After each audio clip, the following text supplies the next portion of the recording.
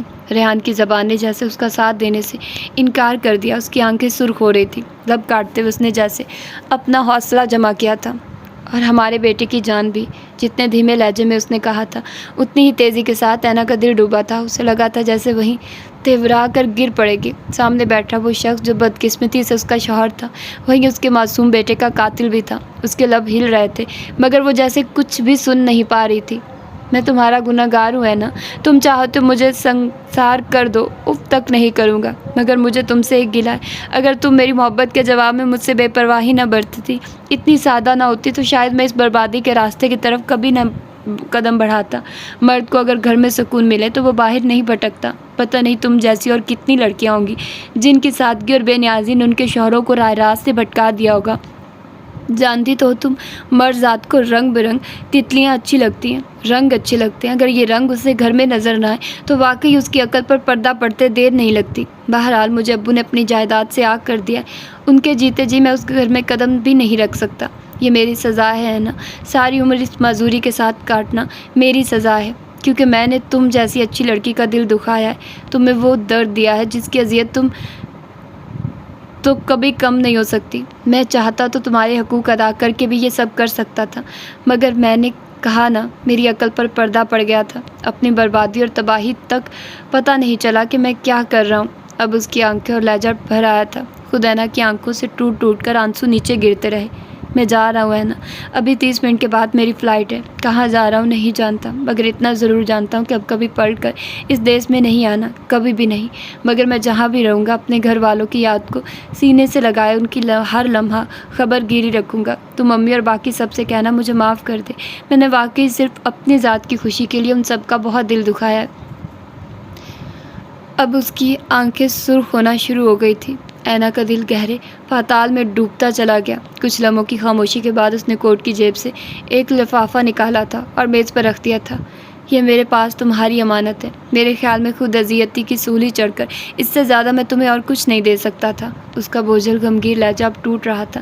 اس لمحے اس کا شدت سے دل چاہ رہا تھا کہ وہ سامنے پتھر ہوئی بیٹھی اس لڑکی کو زور سے اپنے باہوں میں بھینچ کر آخری بار چوم لے، مگر اب اس کے پاس ایسا کوئی حق نہیں تھا۔ اینا پتھر ہوئی بیٹھی رہی۔ اسے پتہ ہی نہ چل سکا کہ کب وہ آنکھوں میں ضبط کی شدت کی پیاس لیے وہاں سے اٹھ کر چلا گیا تھا۔ وہ گھر واپس آئی تو ہر طرف سناٹا تھا، بالکل ویسا ہی سناٹا جیسے اس کے اندر اترا تھا۔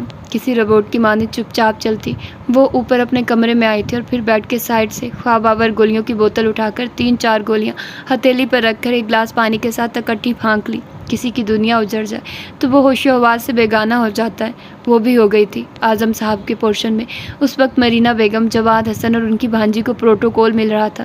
سب وہیں اکٹھے ہوئے تھے، کسی کو خبر ہی نہیں ہوئی تھی اور اینا کی دنیا لٹ گئی تھی۔ یہی وہ موڑ ہے جانا جہاں آ کر ہمیشہ قافلے ٹوٹے ہوئے دیکھے، یقین مٹتے ہوئے دیکھے۔ یہی وہ موڑ ہے جانا جہاں ہم کو بچھڑنا ہے، بظاہر مسکرا کر، خوش نظر آ کر یہ کہنا ہے کہ جو جاتا ہوا پل ہے کبھی واپس نہیں آتا، نئی منزل نئی چاہت تمہاری منتظر ہوگی۔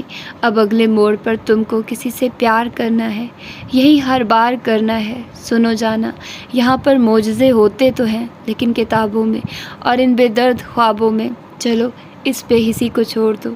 تو کیا کہہ رہا تھا میں؟ ہاں، یہی وہ موڑ ہے جانا جہاں ہم کو بچھڑنا ہے، یہ شہر دل اجڑنا ہے۔ شام ڈھل رہی تھی۔ دن بھر شدید گرمی کے بعد کرنوں کی تمازت بکھیرتا سورج تھکا ماندہ سا افق کے اس پار غروب ہونے کی تیاری کر رہا تھا، قطعی بوجھل اعصاب کے ساتھ۔ جس وقت وہ گھر میں داخل ہوئی، سامنے لان میں بکھرے خشک پتے جیسے اسے اپنی بے بسی و بے کلی کا مذاق اڑاتے محسوس ہو رہے تھے۔ چند گھنٹوں پہلے اسی گھر سے نکلتے ہوئے وہ کتنی خوش تھی، مگر اب چند گھنٹوں کے بعد اس کے قدموں نے جیسا اس کا ساتھ دینے سے انکار کر دیا تھا۔ واپسی کا سفر ہمیشہ تھکا دیتا ہے، اور وہ بھی تھک گئی تھی لان میں بکھرے خشک پتوں کو بے نیازی سے پاؤں تلے رونتے ہوئے۔ جس وقت وہ اپنے کمرے میں آئی، اس کا ایک ایک آنسو دکھ رہا تھا۔ ملازمہ نے اسے دیکھا اور کھانے کا پوچھا تھا، مگر وہ بنا کوئی جواب دیے خاموشی سے اپنے کمرے میں چلی آئی تھی، جہاں پھیلی وحشت اور ویرانی کسی طور اس کے دل سے کم نہیں تھی۔ کپ کپاتے ہاتھوں سے دروازہ لاک کرنے کے بعد وہ بیڈ پر آ بیٹھی اور اس نے پرس سے وہ لفافہ نکالا جو ریحان آخری تحفے کے طور پر اسے دے گیا تھا۔ اس کے خدشے کے عین مطابق وہ طلاق نامہ تھا، زندگی کے سفر میں اس کی اور ریحان ملک کی جدائی کا آخری ثبوت تھا، ایک ایسا آخری موڑ تھا جہاں دونوں کی منزلیں ہمیشہ ہمیشہ کے لیے جدا ہو گئی تھی۔ ایک پاؤں بیڈ سے نیچے لٹکائے، دوسرا پاؤں بیڈ کے اوپر ہی موڑے بیٹھی، وہ جیسے اس لمحے پتھر کی ہو رہی تھی۔ وقت نے اسے برباد کر دیا اور وہ شخص جو بدقسمتی سے اس کا ہم سفر تھا، اس نے اس سے اپنا پیار اور اپنی اولاد تو چھینی ہی تھی، اپنا نام بھی چھین لیا تھا۔ اینا کو لگا جیسے اس کی شریانیں پھٹ جائیں گی۔ اس کے گھر والے اس وقت اعظم ملک صاحب کے پورشن کی طرف گئے ہوئے تھے، جہاں 25 سال کے بعد مرینا بیگم کے شوہر کی خاطریں ہو رہی تھی اور ان کا بیٹا معید بہت دیر تک اس کا انتظار کرنے کے بعد بالآخر اپنے کسی کام سے گھر سے نکل گیا تھا۔ اینا کا دل چاہا وہ اپنی بربادی اور اپنے معصوم بچے کی ناگہانی موت پر بین کرے، بچوں کی طرح بلک بلک کر روئی، مگر وہ ایک آہ تک نہیں بھر سکی تھی۔ اس کی آنکھیں جیسے کسی دوزخ کی طرح جل رہی تھی۔ سامنے دیوار پر لگے وال کلاک نے رات کا 1 بجایا تھا جب بے حد بے بس ہو کر اس نے ہتھیلی پر نیند کی چند گولیاں رکھی اور ایک گلاس پانی کے ساتھ نکل رہی۔ اس کی زندگی میں وہ پہلی رات تھی جب بنا کسی مجبوری کے اس نے عشاء کی نماز نہیں پڑھی۔ صبح فجر کی اذان تک اس کا جسم دہک کر انگارہ بن چکا تھا۔ اگلی صبح اس کی آنکھ کھلی تو اس کے کمرے کا لاک ٹوٹا ہوا تھا اور پورے 3 گھنٹے اسپتال میں گزار کر اس کا معدہ واش کروانے کے بعد اس کے گھر والے اسے گھر واپس لے آئے تھے۔ اس وقت بھی سب اس کے گرد جمع تھے، شاید اس کی تباہی کی کہانی کسی سے بھی پوشیدہ نہیں رہ سکی تھی۔ تبھی آسیہ بیگم اور شگفتہ بیگم رو رہی تھی، جبکہ قریبی متفکر سے کھڑے اعظم ملک صاحب اور معظم صاحب یوں شرمندہ دکھائی دے رہے تھے جیسے وہ اس کے گناہ گار ہوں۔ اینا نے صرف ایک سرسری سی نگاہ ان سب پر ڈالنے کے بعد اگلے ہی پل پھر سے پلکیں موند لی تھی کہ اب اپنی بربادی کے بعد اسے کسی کے بھی دکھ، ہمدردی اور پچھتاوے سے کوئی لینا دینا نہیں تھا۔ ہمدردیاں، خلوص، دلاسے، تسلیاں، دل ٹوٹنے کے بعد تماشے بہت ہوئے۔ معید وارڈروب کھولے، وہ پوری طرح سے اپنے لیے ایک بہترین سوٹ کی تلاش میں تھا۔ جب مرینا بیگم کی پکار پر چونک کر پلٹتے ہوئے اس نے انہیں دیکھا، وہ کچھ بے چینی دکھائی دے رہی تھی۔ معید نے وارڈروب کے پٹ فوراً بند کر دیے۔ جی امی، مصروف تو نہیں ہو؟ نہیں امی، کیوں، خیریت؟ خیریت ہی ہے، کچھ بات کرنی تھی تم سے۔ حکم کریے۔ نہیں ایسے نہیں، تم ادھر صوفے پہ آ کر بیٹھو سکون سے۔ وہ اس کا ہاتھ پکڑ کر اسے صوفے کی طرف کھینچ لائی تھی۔ گرے ڈریس پینٹ پر بلیک چیک دار شرٹ جس کے بازو اس نے کہنیوں تک فولڈ کیے ہوئے تھے اور کلائی پر بندھی ریسٹ واچ بے حد بھلی لگ رہی تھی۔ بے شک وہ اس وقت رفس الیہ میں بھی بے حد ہینڈسم دکھائی دے رہا تھا۔ کتنی ہی دیر خاموشی سے اس کا جائزہ لینے کے بعد انہوں نے بات شروع کی تھی۔ فیہا کیسی لڑکی ہے؟ بہت اچھی۔ وہ چونکا تھا، مگر پھر بھی مرینا بیگم کی طرف دیکھتے ہوئے اس نے سکون سے جواب دیا تھا۔ کیا تم انٹرسٹڈ ہو اس میں؟ اس بار ان کے سوال پر سنبھل کر بیٹھتے ہوئے وہ جواب دینے کے بجائے انہیں سے سوال کر گیا۔ آپ ایسا کیوں پوچھ رہی ہیں؟ جو پوچھ رہی ہوں اس کا جواب دو۔ کیا تم انٹرسٹڈ ہو اس میں؟ وہ بہت سنجیدہ دکھائی دے رہی تھی۔ معید نے آہستہ سے رخ پھیر لیا۔ نہیں، سچ کہہ رہے ہو؟ میں بھلا اپنی ماں سے جھوٹ کیوں بولوں گا؟ وہ دیکھ سکتا تھا کہ اس کے جواب پر ایک دم سے مرینا بیگم کا چہرہ کھل اٹھا تھا۔ وہ مسکرائی تھی۔ میں جانتی تھی میرا بیٹا کبھی مجھ سے کچھ چھپا ہی نہیں سکتا۔ آپ کہنا کیا چاہتی ہیں امی؟ کچھ نہیں، تم بتاؤ، کیا فیہا کے علاوہ تم کسی اور لڑکی میں انٹرسٹڈ ہو؟ اف، آج کیوں آپ میری پسند ناپسند کا کھاتا کھول کر بیٹھ گئی امی؟ وہ جھنجھلایا تھا، مگر مرینا بیگم نے پرواہ نہیں کی۔ بتاؤ معید، کیا تم کسی اور لڑکی میں انٹرسٹڈ ہو؟ ہاں۔ اس بار ان کے سوال پر فوراً جواب دیتے ہوئے وہ اٹھ کھڑا ہوا تھا۔ مرینا بیگم کے اندر جیسے چھن سے کچھ ٹوٹ گیا۔ کون ہے وہ لڑکی؟ پتہ نہیں، کئی سال ہوئے کوئی رابطہ نہیں، لب بھینچتے ہوئے بامشکل اس نے جواب دیا تھا۔ کیا مطلب؟ وہ چونکی تھی۔ معید کے اندر اس طرح بکھرنے لگا۔ امی پلیز، کیا ہم کسی اور ٹاپک پر بات کر سکتے ہیں؟ ہاں۔ ایک نظر اس کے چہرے کی طرف دیکھتے ہوئے انہوں نے بھی آہستہ سے رخ پھیرا تھا۔ میں اور تمہارے ابو چاہتے ہیں کہ اب تم بھی شادی کر لو۔ اچھا، خیال تو بہت نیک ہے، مگر سوری، میں ابھی اپنی ہاؤس جاب میں بہت مصروف ہوں۔ ذرا سا مسکراتے ہوئے اس نے پینٹ کی پاکٹس میں دونوں ہاتھ چھپائے تھے۔ مرینا بیگم اسے دیکھ کر رہ گئی۔ یہ کوئی ایسی مصروفیت نہیں کہ تم شادی نہ کر سکو۔ امی پلیز، کیا ہو گیا آپ کو؟ ابھی ہم آئزہ کی شادی انجوائے کرنے آئے ہیں اور آپ میرے پیچھے پڑ گئی ہیں۔ ماں ہوں تمہاری، میرا دل بھی چاہتا اپنے اکلوتے بیٹے کی خوشیاں دیکھنے کا، مگر میں ابھی شادی نہیں کرنا چاہتا امی، پلیز۔ وہی تو میں جاننا چاہتی ہوں کہ تم شادی کیوں نہیں کرنا چاہتے۔ بس میرا موڈ نہیں ہے. شادی موڈ دیکھ کر نہیں کی جاتی. تم ہمیں اس لڑکی کا نام پتہ بتاؤ. میں اور تمہارے پاپا عائزہ کی شادی سے فارغ ہوتے ہی اس کے گھر چلے جائیں گے. جس انداز میں انہوں نے کہا تھا موہت کھل کر ہنس پڑا تھا. اچھا جی. آئی ایم سوری امی. وہ لڑکی پاکستان میں نہیں رہتی. ویسے بھی اس کے ماں باپ نہیں مانیں گے کیونکہ میں اس لڑکی سے پیار کرتا ہوں. وہ مجھ سے پیار نہیں کرتی. یہ کیا بات ہوئی؟ بس چھوڑیے آپ اس بات کو. کل عائزہ کی مہندی ہے اور مجھے بھی بہت ضروری کام سے ایک دوست کی طرف جانا ہے. واپسی پر بات ہوگی انشاءاللہ. موہت وہ بہت عجلت میں تھا مگر مرینا بیگم نے پکار لیا. جی امی. واش روم کی طرف جاتے جاتے وہ پھر پلٹا تھا. تبھی وہ بولی اینا کی طبیعت ٹھیک نہیں ہے مگر وہ کسی کے ساتھ بھی بات نہیں کر رہی ہے. میں چاہتی ہوں تم اسے ہسپتال لے جاؤ. شاید وہ تمہارے ساتھ چلی جائے. کیوں کیا ہوا اسے؟ رات وہ بہت لیٹ آیا تھا اور آتے ہی کمرے میں گھس کر سو گیا تھا. تبھی اسے کسی بات کی خبر نہیں تھی. مرینا بیگم ابھی سیدھی اینا کے کمرے سے آ رہی تھی جہاں وہ شدید بخار کی لپیٹ میں نڈھال کسی سے بات کرنے کو تیار نہیں تھی. رات سبھی لیٹ سوئے تھے. کسی کو بھی اس کا دھیان نہیں آیا تھا مگر صبح نماز کے وقت بھی جب وہ کمرے سے باہر نہیں نکلی تو سب سے پہلے اس کی فکر کرنے والی مرینا بیگم ہی تھی. انہوں نے ہی سب سے پہلے اس کا دروازہ بجایا تھا اور پھر سب کے جاگ جانے کے بعد ملازم کو ہدایت کر کے اس کے کمرے کا لاک توڑوانے والی بھی وہی تھی. شروع دن سے ہی انہیں عائزہ کی نسبت اینا سے بہت پیار تھا. تبھی وہ اس کے لیے بے چین تھی. اس وقت بھی موہت کے سوال پر ان کی آنکھوں میں آنسو بھر آئے تھے. موہت کا دل بہت زور سے دھڑکا تھا. امی سب ٹھیک تو ہے نا؟ نہیں کچھ بھی ٹھیک نہیں ہے موہت. کچھ بھی ٹھیک نہیں ہے. کیا مطلب؟ وہ پریشان ہوا تھا. مرینا بیگم کے آنسو اور تیزی سے بہنے لگے. وہ بہت تکلیف میں ہے موہت. ریحان نے اسے طلاق دے دی ہے. واٹ؟ وہ جیسے پورا ہل کر رہ گیا تھا. مگر کیوں؟ کسی اور کو پسند کرتا ہے ریحان. اسی کے کہنے میں آ کر طلاق بھی دے دی اور بچہ بھی چھین کے لے گیا اس سے. تم دیکھو تو صحیح ایک ہی رات میں کیا حالت بنا لی ہے اس نے اپنی. مرینا بیگم کی اطلاع یقیناً بہت تکلیف دیتی ہے. موہت نے بازو پر دھرا سوٹ بیڈ پر پھینکا اور اگلے پل کمرے سے نکل گیا. جو اذیت اس وقت اسے ہوئی تھی مرینا بیگم اس اذیت سے ابھی آشنا نہیں تھی. وہ سیدھا اینا کے کمرے کی طرف گیا تھا مگر اندر سے اس کے رونے کی آواز آ رہی تھی. تبھی فنا ہوتے دل کے ساتھ وہ وہیں سے پلٹا اور پھر تیز تیز قدم اٹھاتے ہوئے گھر سے نکل گیا کہ اس وقت اعصاب کو لگنے والا دھچکا بہت گہرا تھا. رات بھر بارش برسی تھی اور موہت اس رات بھر گھر سے باہر رہا تھا. مرینا بیگم اور جواد صاحب دونوں ہی اس کے لیے بہت پریشان رہے تھے. اذہان نے اس کے سب دوستوں کو کال کر کے بھی پتہ کر لیا تھا مگر وہ کہیں بھی نہیں تھا. صبح کی اذان کے بعد جس وقت وہ کمرے میں داخل ہوا اس کی آنکھوں سے جیسے لہو ٹپک رہا تھا. مرینا بیگم جو بھی نماز سے فارغ ہوئی تھی اس کی گاڑی کا ہارن سنتے ہی فوراً لان کی طرف بھاگی تھی. موہت وہ گاڑی سے نکل رہا تھا جب انہوں نے اسے پکارا تھا. جی امی. کہاں چلے گئے تھے کل؟ تمہیں پتہ ہے میں اور تمہارے ابو پوری رات ایک پل کے لیے بھی نہیں سوئے. I am sorry. میں دوست کی طرف نکل گیا تھا. کس دوست کی طرف؟ تمہارے سارے دوستوں کو اذہان نے کال کی تھی. اذہان کو میرے سارے دوستوں کا نہیں پتہ امی. گاڑی کو لاک کرتے ہوئے وہ انہیں بہت مضطرب دکھائی دیا تھا. وہ اسے دیکھتی رہ گئی. تمہاری طبیعت تو ٹھیک ہے نا موہت؟ جی ٹھیک ہے. طبیعت کو کیا ہونا ہے؟ اس بار نظریں چراتے ہوئے وہ پھیکا سا مسکرایا. مرینا بیگم ایک قدم مزید آگے بڑھائی. طبیعت ٹھیک ہے تو آنکھیں کیوں سرخ ہو رہی ہیں تمہاری؟ رات بھر جا کر مووی دیکھتے رہے امی. پلیز آپ پریشان نہ ہو. اینا کی طبیعت کیسی ہے؟ ٹھیک ہے. الجھن بھری نگاہوں سے اسے دیکھتے ہوئے وہ بس یہی کہہ سکی تھی. چلے ٹھیک ہے آپ نماز پڑھ لیں. میں اب تھوڑی دیر سوؤں گا. رات میں پھر مصروف رہنا ہے.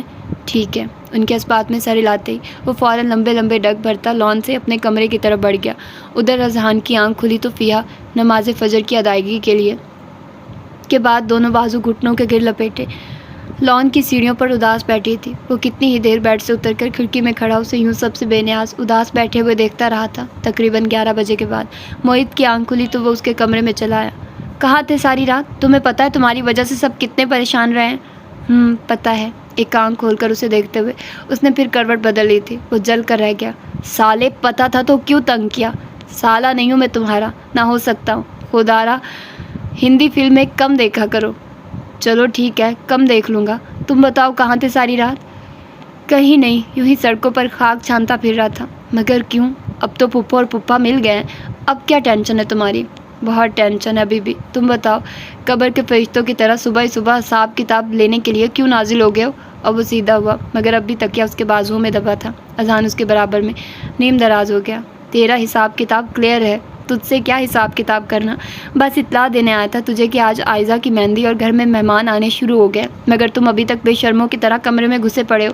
وہاں ابو اور چاچو پھوپھا جی سے تمہارا پوچھ کر تھک گئے ہیں. اچھا. ایک اور بات بھی پوچھنی تھی. پوچھو. فیا کیسی لڑکی ہے؟ کیوں؟ تم یہ کیوں پوچھ رہے ہو؟ یار پلیز کبھی تو سوال پر سوال کیے بغیر جواب دے دیا کرو. اوکے اچھی لڑکی ہے، بلکہ بہت اچھی لڑکی ہے، کیا تم انٹرسٹڈ ہو اس میں؟ تم سے کہا ہے اس نے؟ نہیں، ویسے ہی پوچھ رہا ہوں، بات کیا ہے؟ بات بھی بتا دوں گا، پہلے تم کلیئر کرو، کیا تم اس میں انٹرسٹڈ ہو؟ نہیں، میری بہن ہے وہ۔ واقعی؟ مرینا بیگم کی طرح ذہان کا چہرہ بھی خوشی سے کھل اٹھا تھا، وہ بے حد حیران رہ گیا۔ واقعی؟ اب تم بتاؤ، کل سے سب پردن مجھ سے یہ سوال کیوں کر رہے ہیں؟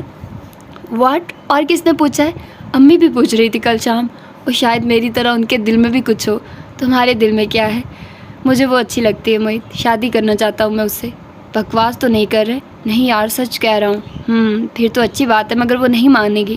کیوں؟ ایک دم سے اس کا چہرہ بجھا تھا۔ بس ایک بار دل ٹوٹا اس کا، بار بار اعتبار نہیں کرے گی وہ۔ کس نے دل توڑا ہے اس کا؟ پتہ نہیں، شاید اس کی دوست کا کوئی بھائی تھا۔ شادی بھی طے ہو گئی تھی، مگر عین بارات والے روز اسے پتہ چلا کہ وہ تو پہلے سے شادی شدہ تھا اور اس کے 3 بچے بھی تھے، جبکہ پہلی شادی بھی لو میرج تھی اس کی۔ اوہ، وہ افسردہ ہوا۔ موہت بستر سے اٹھ گیا۔ چلو اب تم تھوڑا انتظار کرو، میں شاور لے کر آتا ہوں۔ اسے بیڈ پر نیم دراز چھوڑ کر وہ اپنے کپڑے اٹھاتا واش روم میں گھس گیا تھا۔ تقریباً 15 منٹ کے بعد وہ واش روم سے نکلا تو اذہان وہاں نہیں تھا۔ اس نے ایک نظر بے ترتیب کمرے پر ڈالی، پھر انگلیوں سے بال سنوارتا کمرے سے باہر نکل آیا، جہاں ہال میں مرینا بیگم جیسے اسی کے انتظار میں بیٹھی تھی۔ اٹھ گئے موہت؟ اسے دیکھ کر وہ فوراً اٹھتے ہوئے اس کے قریب آئی تھی۔ موہت نے دونوں ہاتھ پینٹ کی پاکٹس میں گھسا لیے۔ جی امی، السلام علیکم۔ وعلیکم السلام۔ اب کیسی طبیعت ہے تمہاری؟ ٹھیک ہوں امی۔ مجھے کیا ہونا ہے؟ پلیز آپ پریشان نہ ہوں۔ کیسے پریشان نہ ہوں؟ ماں ہوں میں تمہاری، ساری رات ایک پل کے لیے بھی تمہاری وجہ سے نہیں سو سکی میں، مگر تمہیں کیا، تم نے پہلے کب میری پرواہ کی ہے جو اب کرو گے؟ امی پلیز، کیا ہو گیا ہے آپ کو؟ ایسا تو مت کہیے۔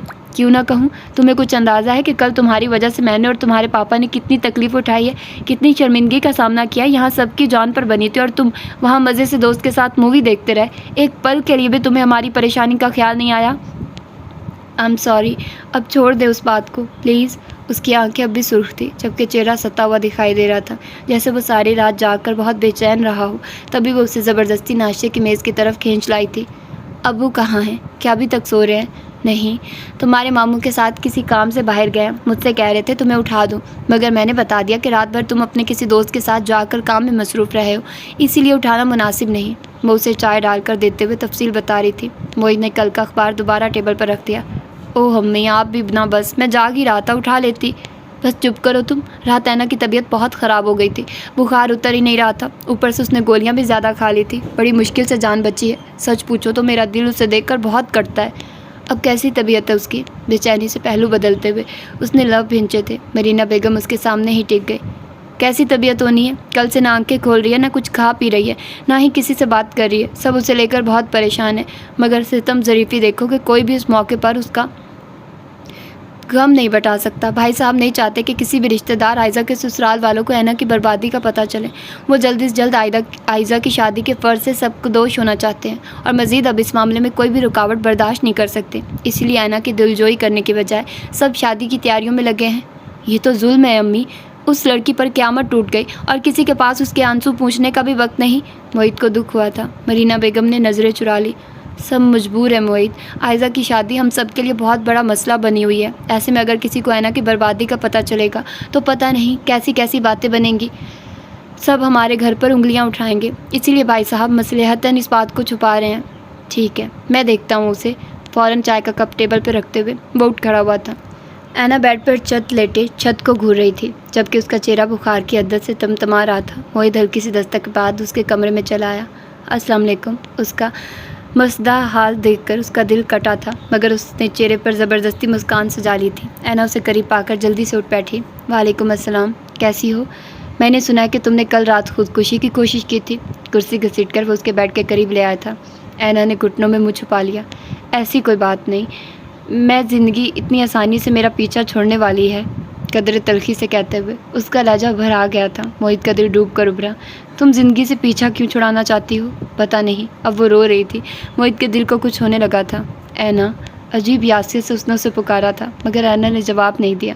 اینا، تم اتنی کمزور تو کبھی بھی نہیں تھی، مجھے ہمیشہ تمہاری بہادری پر فخر رہا ہے۔ تمہیں یاد ہے بچپن میں ایک بار جب تم میرے ساتھ سائیکل پر بیٹھی تھی اور میں نے تمہیں شرارت سے گرا دیا تھا، تب تمہیں کتنی چوٹ لگی تھی، مگر تم نے کوئی واویلا نہیں کیا تھا، تم خاموشی سے اپنا بہتا ہوا خون دیکھتی رہی تھی۔ اسی خاموشی کی تو سزا مل رہی ہے اب۔ ایسا نہیں کہتے ہیں نا، اللہ کی رحمت سے کبھی مایوس نہیں ہوتے۔ وہ اپنے پیاروں کو آزمائش کی بھٹی میں ڈال کر کندن ضرور بناتا ہے، مگر انہیں کبھی بے آسرا نہیں چھوڑتا۔ خیر، میں یہاں تمہیں کوئی لیکچر دینے نہیں آیا، بلکہ تمہاری طبیعت معلوم کرنے آیا ہوں۔ دکھاؤ بخار کیسا ہے اب؟ اپنائیے سے کہتے ہوئے اس نے اٹھ کر اینا کی پیشانی پر ہاتھ رکھا جو آگ کی طرح جل رہی تھی۔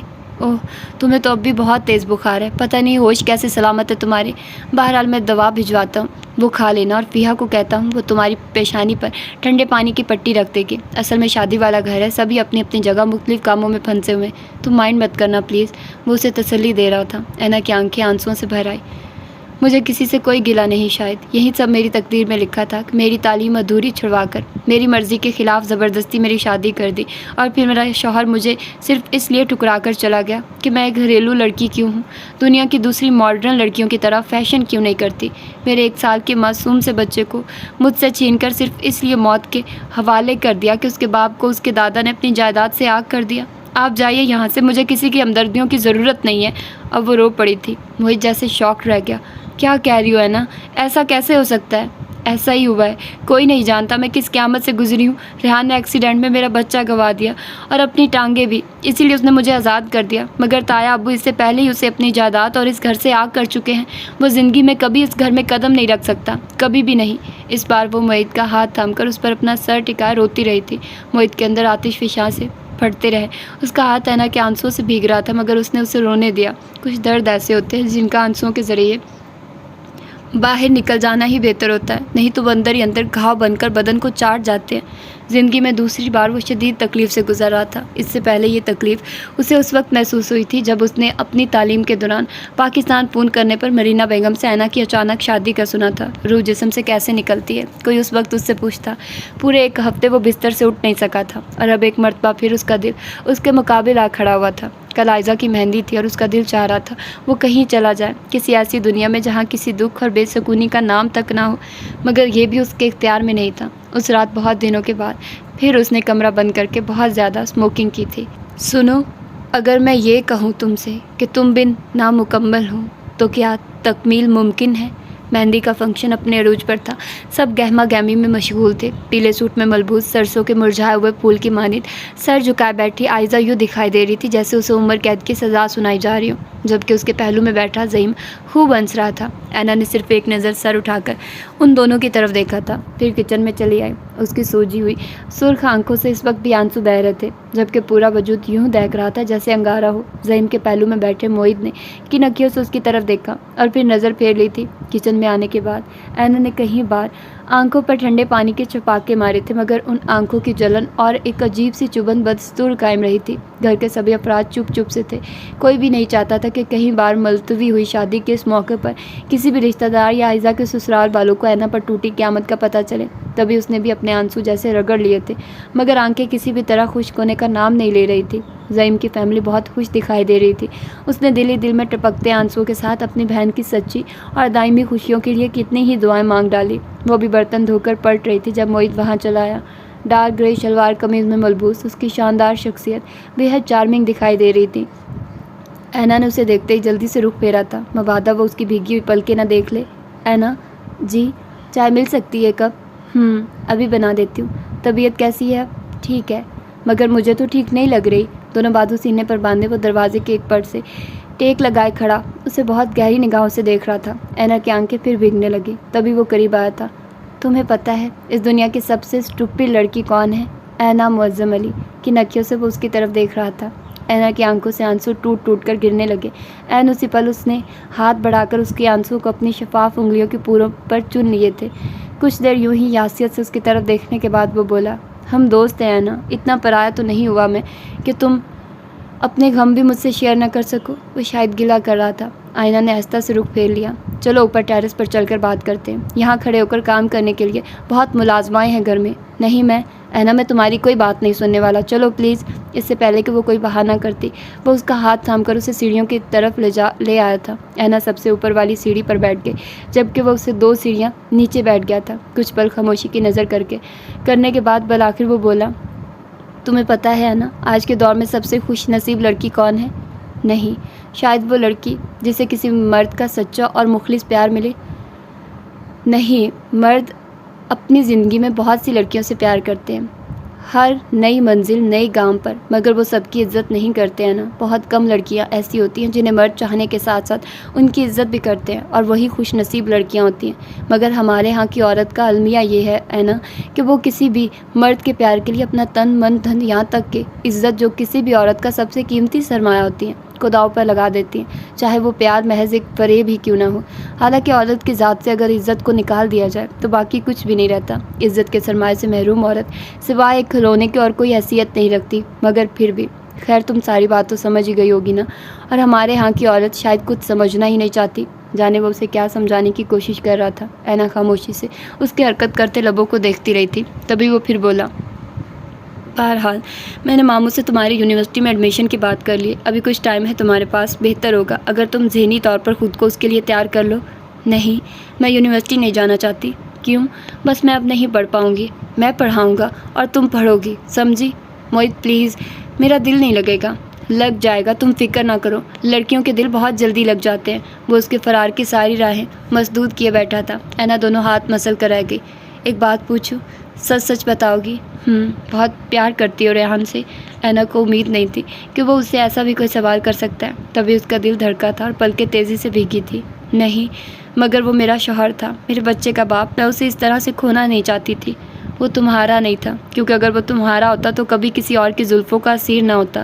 موہت کے چہرے پر ایک ہلکی سی اطمینان کی لہر چھلکی تھی۔ اینا گھٹنوں پر سر ٹکائے سنتی رہی۔ مجھے افسوس ہے اینا، مگر حقیقت یہی ہے کہ ریحان کو تم سے کبھی بھی پیار نہیں تھا۔ میں جانتی ہو تو اس کے لیے اپنی زندگی کو مزید برباد مت کرو پلیز۔ جتنی برباد ہو چکی ہے، اس کے بعد اب میرے لیے زندگی میں کچھ نہیں بچا موہت۔ ایسا نہیں کہتے۔ خیر چلو اب تم ریسٹ کرو، میں میڈیسن بھجوا رہا ہوں، وہ لے لینا۔ وہ اس کے لیے پریشان ہو رہا تھا۔ اینا آہستہ سے اس بات میں سر ہلاتی فوراً سیڑھیوں سے اٹھ کھڑی ہوئی کہ اس وقت واقعی اسے آرام کی بہت شدید ضرورت تھی۔ مہندی کا فنکشن جاری تھا اور ظہیم کے پہلو میں بیٹھی عائزہ کی گردن مسلسل سر جھکائے بیٹھے رہنے سے دکھنے لگی تھی۔ اس کا دل اس لمحے بہت اذیت محسوس کر رہا تھا، جبکہ ظہیم کے ملبوس سے اٹھتی دل فریب خوشبو الگ پریشان کیے دے رہی تھی۔ اوپر سے وہ جتنا سمٹ رہی تھی، ظہیم اتنا ہی پھیل کر اس سے قریب ہونے کی کوشش کر رہا تھا، بار بار کبھی اس کے ہاتھ اور کبھی کندھا جیسے ہی اس کے وجود سے ٹچ ہوتے وہ جھنجھلا کر رہ جاتی۔ اس نے ایک دو بار نظر اٹھا کر ادھر ادھر دیکھا، مگر کوئی بھی اس وقت وہاں اس کی مدد کے لیے موجود نہیں تھا۔ عجیب بے بسی سی تھی، جبکہ سر جیسے درد کی شدت سے پھٹ رہا تھا۔ ظہیم اور اس کی ساری فیملی وہی موجود تھی اور وہ لوگ بے حد خوش دکھائی دے رہے تھے۔ عائزہ کا دل چاہا وہ بچوں کی طرف پلک پلک کر رونا شروع کر دے، تبھی موہت وہاں دوبارہ آیا اور عائزہ نے اس کی آواز سنتے ہی بے ساختہ پہلو بدلا تھا، کیونکہ موہت کے آنے سے صوفے پر اس کے لیے جگہ بناتے ہوئے ظہیم پھر اس سے قریب ہو گیا تھا، مگر اس بار اس سے برداشت نہ ہوا تو بول اٹھی، موہت بھائی۔ اس کی پکار پر موہت کے ساتھ ساتھ ظہیم بھی چونکا۔ میں تھک گئی ہوں، ریسٹ کرنا چاہتی ہوں پلیز۔ اوکے، میں آنٹی سے کہتا ہوں تقریب ختم کریں، آپ تھوڑا انتظار کریں پلیز۔ اسے تسلی دیتا وہ فوراً ہی اپنی جگہ سے اٹھ گیا۔ تبھی ظہیم نے اس کا ہاتھ اپنی گرفت میں لیا تو عائزہ کو ایسا لگا جیسے اس نے بجلی کسی ننگے تار کو چھو لیا۔ فوری طور پر اس نے اپنا ہاتھ ظہیم کی گرفت سے نکالنے کی کوشش کی، مگر دوسری طرف اس کی گرفت مضبوط تھی۔ عائزہ کو اپنا ہاتھ اس کی گرفت میں جکڑا ہوا محسوس ہوا تھا۔ مارے بے بسی کی اس کی آنکھیں بھر آئی۔ ہاتھ چھوڑیے میرا، چھڑا لو اگر چھڑا سکتی ہو تو۔ میں نے تو چھوڑنے کے لیے نہیں تھا ماں۔ فوراً اس کا سرد سا جواب بھی موصول ہو گیا تھا۔ وہ ہونٹ کاٹ کر رہ گئی، آنسو تھے کہ آنکھوں میں مچل رہے تھے، مگر وہ اس پینڈو شخص کے سامنے رونا نہیں چاہتی تھی، تبھی ضبط سے کام لے رہی تھی۔ آپ اس زور زبردستی سے سوائے نفرت کے اور کچھ حاصل نہیں کر سکتے۔ چلو محبت نہ صحیح، نفرت ہی صحیح، کچھ تو مل رہا ہے نا آپ سے۔ وہ بھی ڈیٹھ ابن ڈیٹھ تھا۔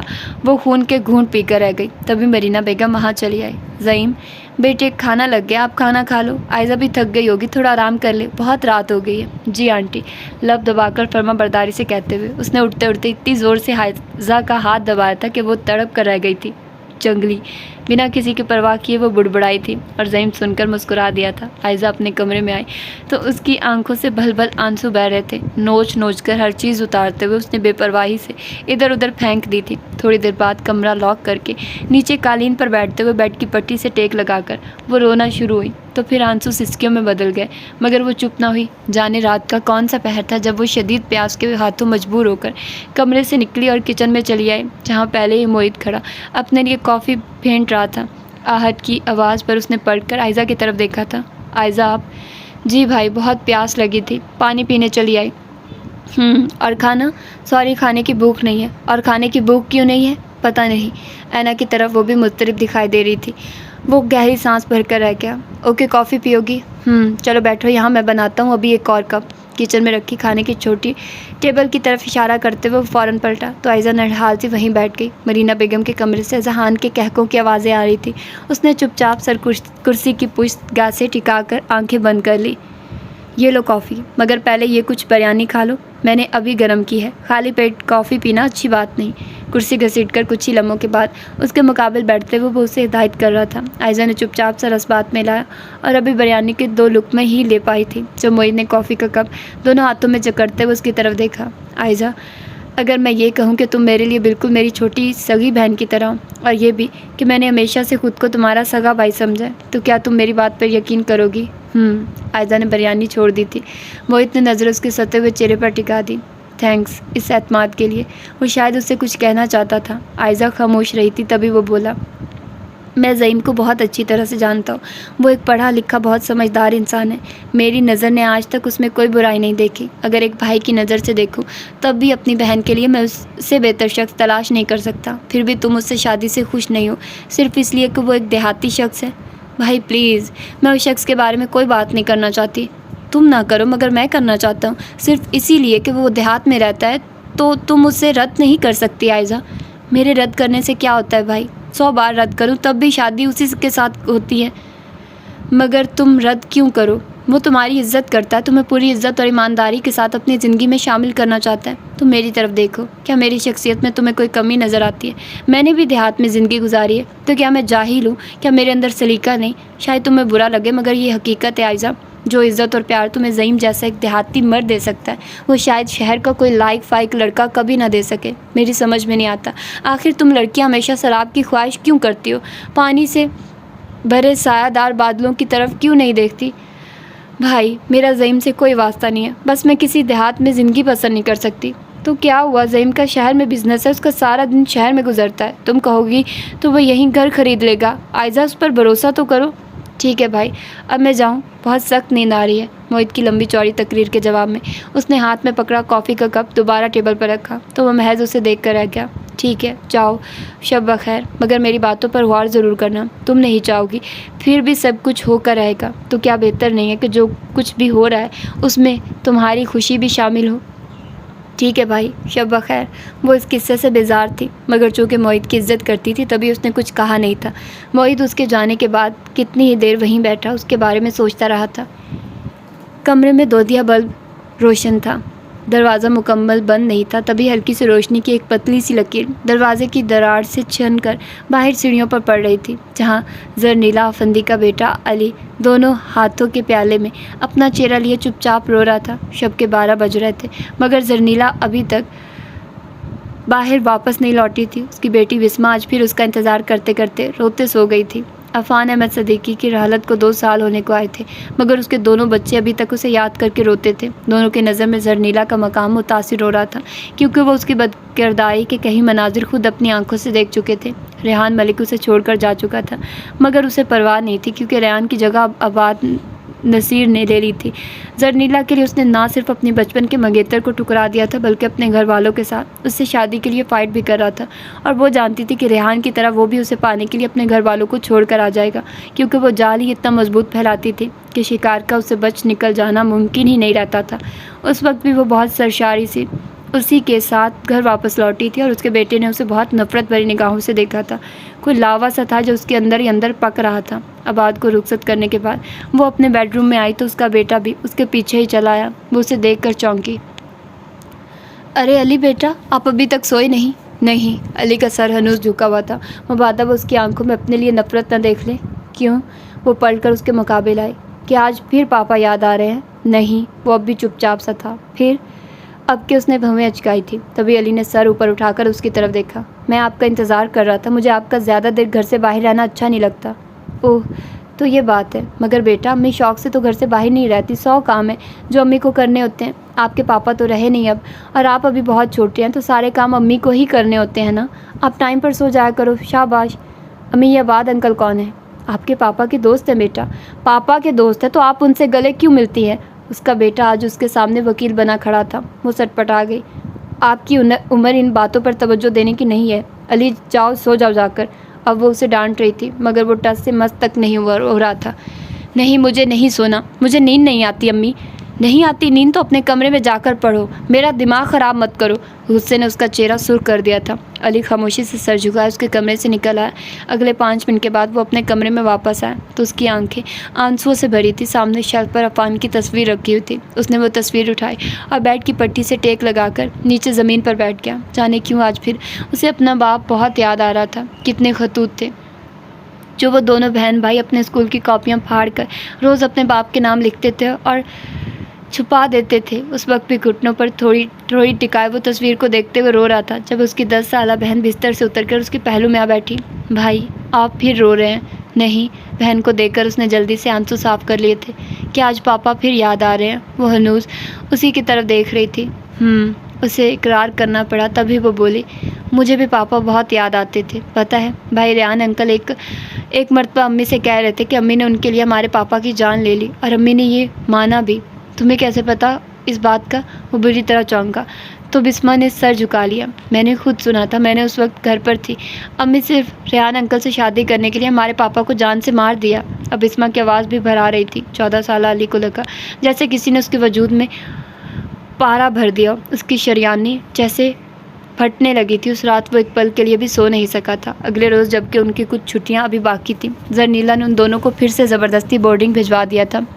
یہ اس سے تقریباً 1 ماہ بعد کی بات تھی جب عباد نفیر نے زرنیلا کا برتھ ڈے اس کے گھر پر سیلیبریٹ کرنے کا عندیہ دیا تھا. زرنیلا بے حد خوش تھی. بلیک شفون کی پھولدار ساڑی میں اس کا دودھیا وجود جیسے دمک رہا تھا. اس کے اور عباد کے درمیان ساری حدود کب کی پار لگ چکی تھی, لہٰذا آج اس نے خصوصی طور پر اپنے آپ کو پور عباد نفیر کے لیے سجایا تھا. دونوں نے رات کا کھانا باہر ہوٹل سے کھایا تھا. کیک کاٹنے کی رسم البتہ گھر پر ہی ادا ہوئی تھی. لاؤنج میں سارا اہتمام کیا گیا تھا. چند قریبی لوگ بھی انوائٹڈ تھے جو کیک کٹنے کے بعد آہستہ آہستہ رخصت ہو گئے تھے. زرنیلا کے وہم و گمان میں بھی نہیں تھا کہ اس کا بیٹا اسے بتائے بغیر اس کے برتھ ڈے پر گھر آ سکتا تھا. وہ مکمل طور پر اپنی خوشی میں پاگل تھی, مدہوش تھی, اور اسی مدہوشی میں اس نے عباد نفیر پر اپنی چاہت اور پیاس کے دریا وہی لاؤنج میں بہانے شروع کر دیے تھے. اور اس کا بیٹا جو تھوڑی دیر پہلے اس کی غیر موجودگی میں گھر آیا تھا, اپنے کمرے کی کھڑکی سے ایک منظر چھپ کر دیکھتا رہا اور روتا رہا.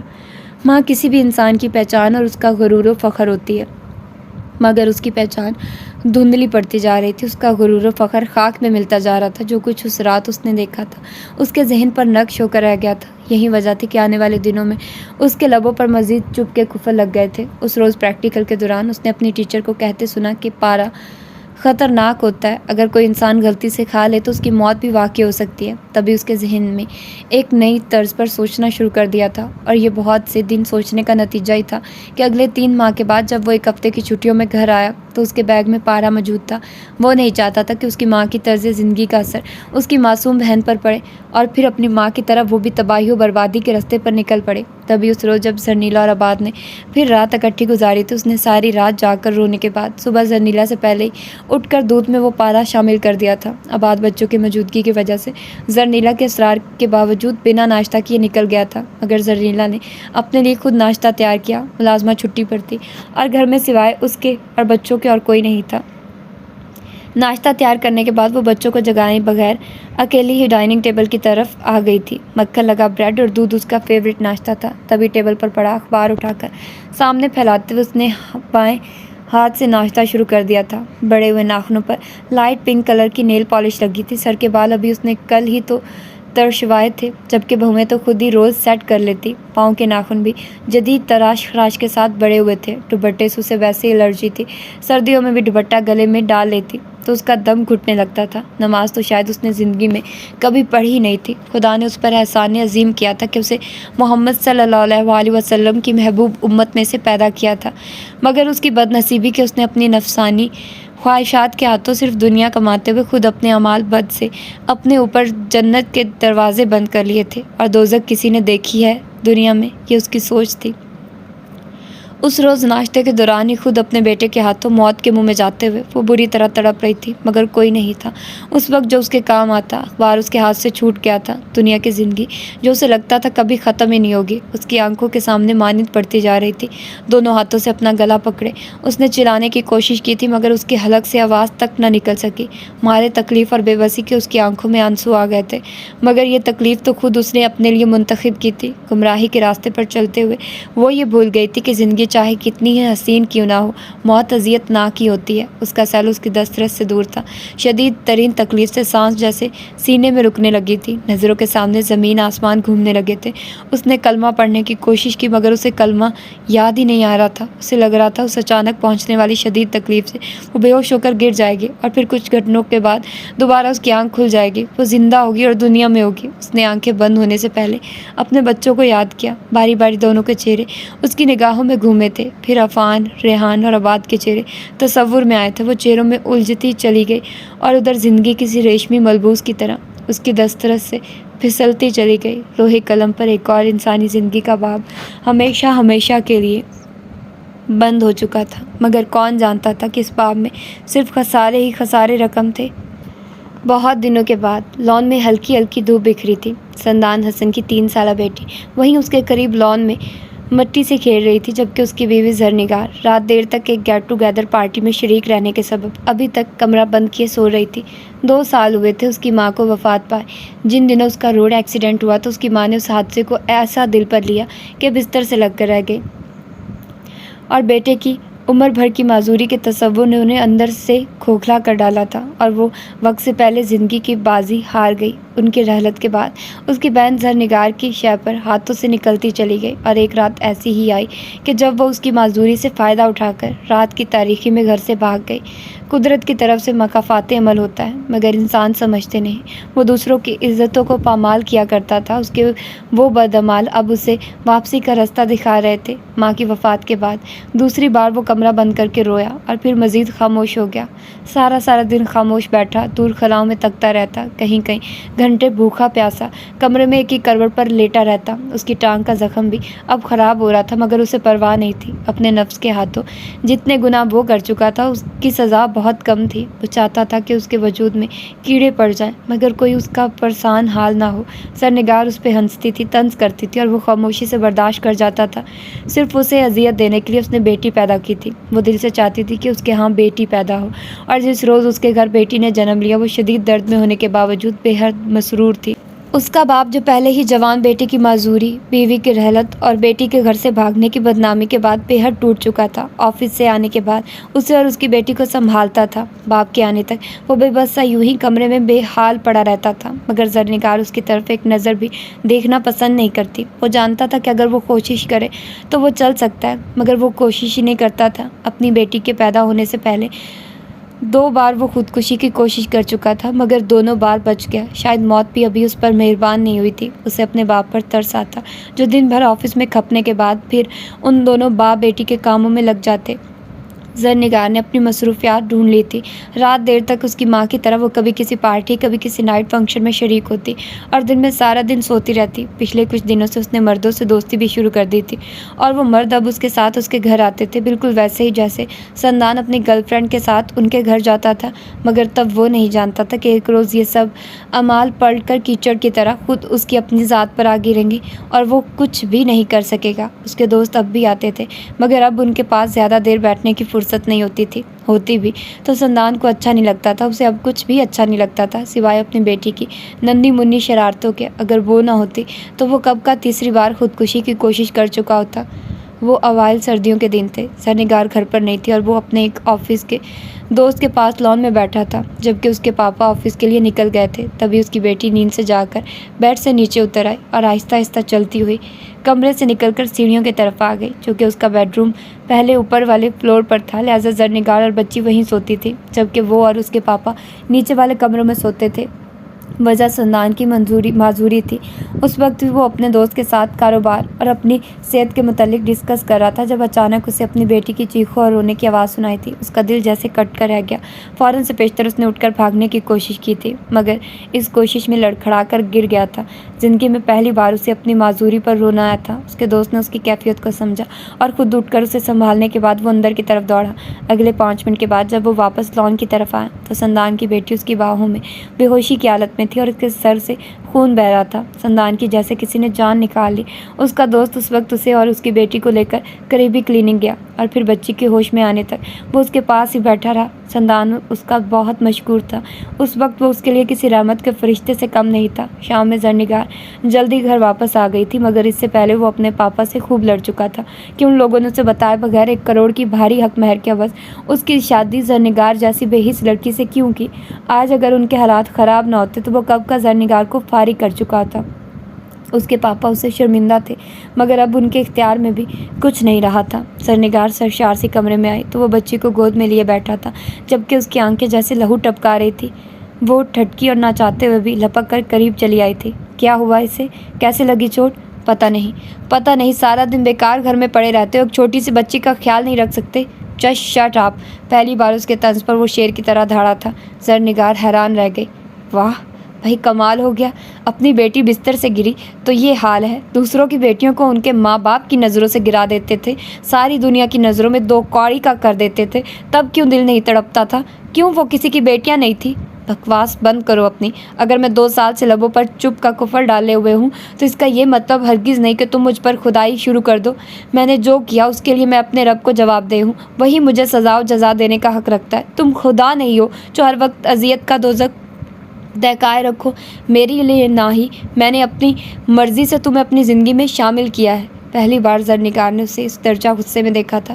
میری ماں بھی تمہارے جیسی عورت تھی، اس نے ہرگز ایک مسلم عورت کی طرح ہماری پرورش نہیں کی۔ بچپن میں صرف ایک بار قاری صاحب نے قرآن پاک پڑھوا کر اس نے سمجھ لیا کہ اس کی ذمہ داری ختم ہو گئی۔ میں جو بھی کرتا تھا اپنی ماں کو آ کر بتاتا تھا، مگر میری ماں نے کبھی مجھے نہیں ڈانٹا، کبھی نہیں کہا کہ میں جو کر رہا ہوں وہ غلط ہے۔ ماں کی گود کسی بھی انسان کی پہلی درسگاہ ہوتی ہے۔ جو باتیں انسان اپنی ماں سے سیکھتا ہے وہ ساری زندگی اس کے ذہن پر نقش ہو کر رہ جاتی ہے، مگر میری ماں نے دنیا کی بہت سی الٹرا ماڈرن ماؤں کی طرح کبھی اس بات کو نہیں سمجھا۔ شوہر کو کاٹ کا الو بنا کر اپنی بھی دنیا آخرت برباد کی اور ہماری بھی، مگر میں کاٹ کا الو نہیں ہوں۔ میں ہرگز برداشت نہیں کروں گا جو کچھ ہم نے اپنی ماں سے سیکھا وہی سب میری بیٹی تم سے سیکھے اور اپنی دنیا و آخرت تباہ کرے۔ میں اپنے اعمال کی سزا خود بھگتوں گا، اپنی بیٹی کو اس کا شکار نہیں بننے دوں گا، سمجھی تم؟ غصے نے اس کا چہرہ سرخ کر دیا تھا۔ زرنگار چپ چاپ اسے دیکھتی رہی، تبھی اس نے رخ پھیرا تھا۔ میں مانتا ہوں غلط ہوں، گناہ گار ہوں۔ اسلامی نظام حکومت رائج ہوتا تو شاید اب تک کب کا سنسار کیا جا چکا ہوتا، مگر میں کبھی کسی لڑکی کو بازو سے پکڑ کر زبردستی اس کے گھر سے نکال کر نہیں لایا۔ لڑکیاں خود اپنی خواہشات کو پامال کرنے کے لیے قریب آتی ہیں، ورنہ بہت سی لڑکیاں تھیں جن سے میں نے فلرٹ کرنا چاہا تھا مگر نہیں کر سکا۔ ان کی حیا اور پردے نے میرے اندر شیطان کو کبھی قریب آنے ہی نہیں دیا، کبھی وہ میرے چکر میں نہیں آئی۔ شاید ان کی حیا اور پردے کی وجہ سے ہی میرے جیسے جانے کتنے آوارہ لڑکوں کو ہمت نہیں ہوئی تھی کہ ان کے ساتھ کچھ برا کیا جائے۔ کوئی بھی لڑکا چاہے وہ جتنا بھی برا شیطان ہو، کسی لڑکی کے ساتھ کچھ برا نہیں کر سکتا جب تک وہ لڑکی خود اسے اپنی بربادی کی اجازت نہ دے۔ اسے بتا رہا تھا۔ زرنگار خاموشی سے آئینے کی طرف بڑھ گئی۔ لڑکیاں مجبور ہوتی ہیں، بعض اوقات ان کے حالات انہیں مجبور کر دیتے ہیں، وہ خواب دیکھنے پر جن کی تعبیر سوائے بربادی کے اور کچھ نہیں ہوتی۔ زرنگار انگلیوں سے انگوٹھیاں اتارنے لگی۔ تمہارے حالات خراب نہیں ہیں، پھر تم کیوں خود کو جہنم کا ایندھن بنانے پر تلی ہوئی ہو؟ کیا تم ایک ماں کے فرائض اور شوہر کے حقوق نہیں جانتی؟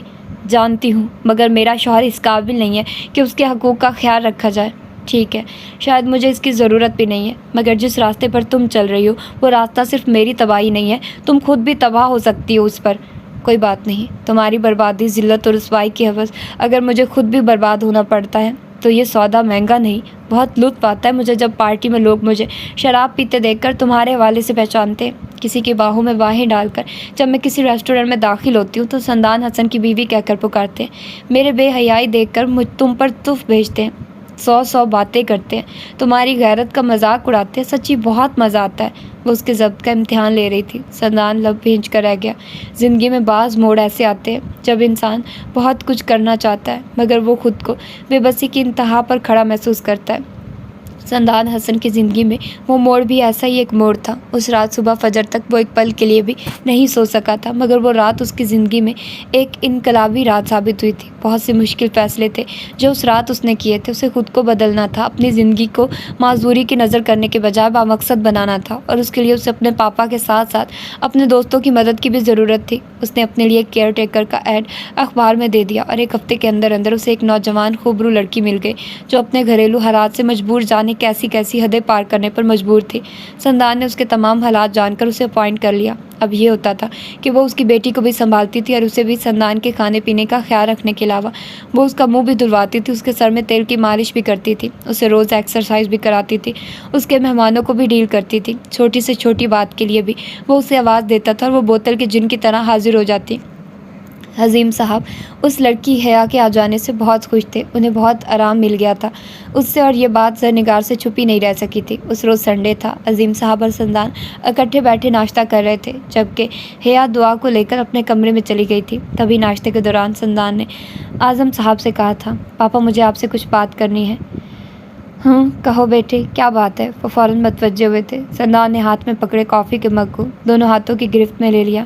پاپا میں حیا سے شادی کرنا چاہتا ہوں، وہ اچھی لڑکی ہے اور سب سے بڑھ کر اس کے اندر انسانیت ہے۔ بہت سے کام وہ صرف انسانیت کے ناطے کرتی ہے، پیسوں کے لیے نہیں۔ پھر مجھے اس کی ضرورت ہے، ایک بیوی کی حیثیت سے۔ وہ جیسے میری خدمت کر سکتی ہے، ملازمہ کی حیثیت سے نہیں کر سکتی۔ مجھے خود بھی گوارا نہیں کہ ملازمہ کی حیثیت سے وہ میرے قریب آئے، مجھے چھوئے، میرے کام کرے۔ پھر میری بیٹی کو بھی جیسے وہ سنبھال سکتی ہے اور سنبھال رہی ہے، میں اس سے بہت خوش ہوں۔ زرنگار میری منزل نہیں ہے پاپا، اس کے پاس نہ میرے لیے وقت ہے، نہ اس گھر کے لیے، اور نہ ہی میری بیٹی کے لیے۔ اس نے یہ شادی صرف مجھ سے اپنی بہن کا انتقام لینے کے لیے کی ہے۔ میں اسے ڈائیورس نہیں دے سکتا، مگر دوسری شادی تو کر سکتا ہوں نا پاپا، ایک ایسی لڑکی سے جو چاہے خوبصورت نہ ہو، مگر اسے اپنے حقوق و فرائض کا خیال رکھنا آتا ہو، جس کا دل پتھر سے نہیں گوشت کے لوتھڑے سے بنا ہو، جسے میری عزت کرنی آتی ہو، اور میری بیٹی کی اچھی تربیت کرنا بھی۔ یہ تو بہت اچھی بات ہے۔ کیا حیا مان جائے گی؟ جی پاپا، میں اس سے بات کر چکا ہوں، سب کچھ بتا بھی چکا ہوں۔ وہ بہت خوش ہے، اصل میں اس کی ماں نہیں ہے۔ باپ نے دوسری شادی کر کے سوتیلی ماں کو سر پر لا بٹھایا۔ سوتیلی ماں بھی ایسی کہ جس کے پہلے سے 4 بچے تھے۔ اب نہ صرف وہ عورت اسے پریشان کرتی ہے، بلکہ اس کے بیٹے بھی تنگ کرنے سے باز نہیں آتے۔ کئی بار وہ لوگ اس کا سودا کر چکے ہیں، کیونکہ ماں کے بعد 2 سال پہلے وہ باپ کی شفقت سے بھی محروم ہو چکی ہے۔ پھر تو یہ کام جلد از جلد ہو جانا چاہیے بیٹے، کیونکہ میرے خیال میں تو یہ بہت بڑی نیکی ہے۔ جی پاپا، تھینک یو۔ وہ مسکرایا تو عظیم صاحب لاڈ میں اس کے گال تھپ تھپا کر رہ گئے۔ رات میں جب وہ اپنی فیورٹ مووی دیکھ رہا تھا، زرنگار کی گھر واپسی پر اس نے اسے بتایا تھا، میں شادی کر رہا ہوں، تمہیں اگر کوئی اعتراض ہے تو شوق سے میری جان چھوڑ کر جا سکتی ہو۔ واٹ؟ وہ جو سیڑھیاں چڑھ رہی تھی کرنٹ کھا کر پلٹی تھی۔ کیا کہا ابھی تم نے؟ تم شادی کر رہے ہو؟ یہ کیسے ہو سکتا ہے؟ کون عقل کی اندھی شادی کر رہی ہے تم سے؟ حسب معمول اس نے اس کا مذاق اڑایا تو وہ لب بھنج کر رہ گیا۔ کل دیکھ لینا، اسی گھر میں آ کر رہے گی۔ اچھا، اس کا مطلب ہے کل یہ تماشا دیکھنے کے لیے میں اپنی ساری مصروفیات ترک کر دوں؟ نہیں، ضروری نہیں، تمہاری غیر موجودگی میں بھی شادی کر سکتا ہوں میں۔ تمہیں میرے لیے اپنی مصروفیات ترک کرنے کی ضرورت نہیں ہے۔ چلو کل دیکھیں گے کس کی عقل پر پتھر پڑے ہیں جو اس اندھے کنویں میں گرنے جا رہی ہے۔ اس کا لہجہ اب بھی استضاعیہ تھا۔ سندان نے گہری سانس بھرتے ہوئے آہستہ سے پلکیں موند دی۔ اگلے روز زرنگار گھر پر رہی اور عظیم صاحب بھی۔ ظہر کی نماز کے بعد مولوی صاحب اور سندان کے دوست گواہ کی حیثیت سے آ گئے، مگر زرنگار بے چینی سے لڑکی کو ڈھونڈ رہی تھی۔ جانے کیوں اس کا دل بے چین سا تھا۔ یہاں کچن میں تھی، وہ اسے اپنے لیے چائے کا آرڈر دے کر اوپر اپنے کمرے میں آ گئی۔ تقریباً 5 منٹ کے بعد حیا نے اسے کمرے میں چائے پہنچا دی تھی۔ چائے پینے کے بعد وہ یوں ہی بے مقصد کمرے میں ادھر سے ادھر ٹہلتی رہی۔ اس کی بیٹی حیا کے کمرے میں سو رہی تھی، وہ اب اس کی عادی نہیں رہی تھی اور زرنگار کو اس کی پرواہ بھی نہیں تھی۔ چند لمحے یوں ہی بے چینی سے ادھر ادھر چکر کاٹنے کے بعد بالآخر وہ نیچے ہال کمرے میں چلی آئی، جہاں سرخ شیفون کا دوپٹہ اوڑھے حیا سندان کے پہلو میں بیٹھی تھی، اور سندان نکاح کے بعد اپنے دوستوں سے مصافحہ کرتا اپنی نئی شادی کی مبارکباد وصول کر رہا تھا۔ عظیم صاحب کے چہرے سے ٹپکتی خوشی بھی اس سے پوشیدہ نہ رہ سکی تھی۔ اسے لگا جیسے اس کا وجود ایک دم سے پتھر کے مجسمے میں تبدیل ہو گیا ہو۔ کس قدر بے یقینی سے اس نے سامنے ہال کمرے کا منظر دیکھا اور چکرا کر رہ گئی تھی۔ تو یہ ہے اس کی تیسری ایپیسوڈ۔ ہوپ سو کہ آپ لوگوں کو پسند آئی ہوگی۔ ملتے ہیں انشاءاللہ اس کی چوتھی ایپیسوڈ میں۔ ٹل دین، اللہ حافظ۔